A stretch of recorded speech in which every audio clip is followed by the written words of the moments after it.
Assalomu alaykum. Bugun biz arzimagan jarohat, bir umrlik nogironlikka olib kelish haqida gaplashamiz. Umringiz davomida qo'lingizni, oyog'ingizni, qaysidir joyingizni kesib olgansiz. Yoshi katta odamlar esa sizga zararli ukol olib yubor degan maslahatni berishgan. Bo'lmasa yiringlab ketadi deyishgan. Jarohatni yiringlash xavflimi yoki unga tushgan bakteriyalar xavflimi? Bu haqida gaplashamiz. Xo'p, tuproqda yashovchi Clostridium tetani degan qo'shqorga kasallik olib keluvchi bakteriya bor. Qo'lingizni kesib olganingizda, oyog'ingizni qayeringizni kesib olganingizda o'sha bakteriya tushib, u yerda ko'payadi va orqa miya motoneyronlarga borib, ularni zararlaydi. Bakteriyalar neyrotoksini falajlagandan so'ng nervlarni bir umrga falajlikka olib keladi. Odam faqat kallasini qimrata oladi xolos. Butun tana falajlikka yuz tutadi. Bu qaytmas jarayon hisoblanadi. Inson qayta oyoqqa tura olmay qoladi. Bu bir umrlik nogironlikka olib keladi. Yirilish, jarohatlar bitib ketadigan narsalar, lekin bakteriyaning bu asorati qayta tiklanmaydi, ya'ni bir umrlik nogironlik yuzaga keladi. Bundan himoyalanish uchun albatta qo'shqorga qarshi emlanish kerak.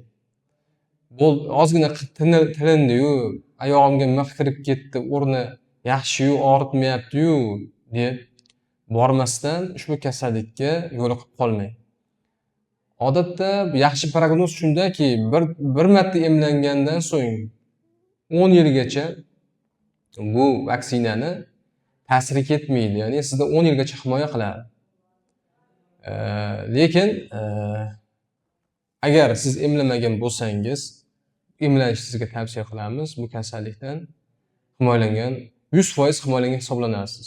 Yaxshi tomoni bu kasallikdan 100% emlanish orqali himoyalanish mumkin. Endi jarohatlarga keladigan bo'lsak, jarohatlarda odatda ko'p kasallar tikishga murojaat qilib keladi-da, ya'ni jarohat katta bo'lib yetiladi, lekin 1 kun o'tkazib, 2 kun o'tkazib kelishadi-da, biz tikmaymiz desak, bizdan xafa bo'lishadi. Xo'p, jarohatlar 3 ga bo'linadi. 6 va 8 soatgacha bo'lgan erta jarohatlar. Bu jarohatlarni tiksangiz yaxshi bitadi, yirilish yuzaga kelmaydi. Lekin 8 soatdan 24 soatgacha bo'lgan jarohatlar yirilishga moyil, bakteriya sekin ko'payishni boshlayotgan bo'ladi. Bu holatda keyin qilib cho'q qo'yib qo'yamiz yirilish xavfini oldini olish uchun va 24 soatdan keyingi kechki jarohatlar esa odatda kuzatiladi, tikilmaydi. Chunki agar uni tikib qo'ysak, yiringlab ketishi yuzaga keladi. Yoki bo'lmasam 24 soatdan keyin o'zi yiring bilan kelishadi, bizga tikib qo'yishni iltimos qilishadi. Lekin jarohat yoki yiring yo'qolib, jarohat bitgandan so'ng bu amaliyot qilinadi, plastik xirurglar yordamida bu narsa amalga oshiriladi. Shuning uchun agar jarohat olsangiz, erta vaqtda bizga murojaat qiling va o'z vaqtida o'sha jarohatni tiktiring. Endi jarohatga birinchi yordam qanaqa bo'ladi? Agar biror joyingizni kesib olsangiz, birinchi o'rinda infeksiya xavfini va qon ketish xavfini oldini olish kerak.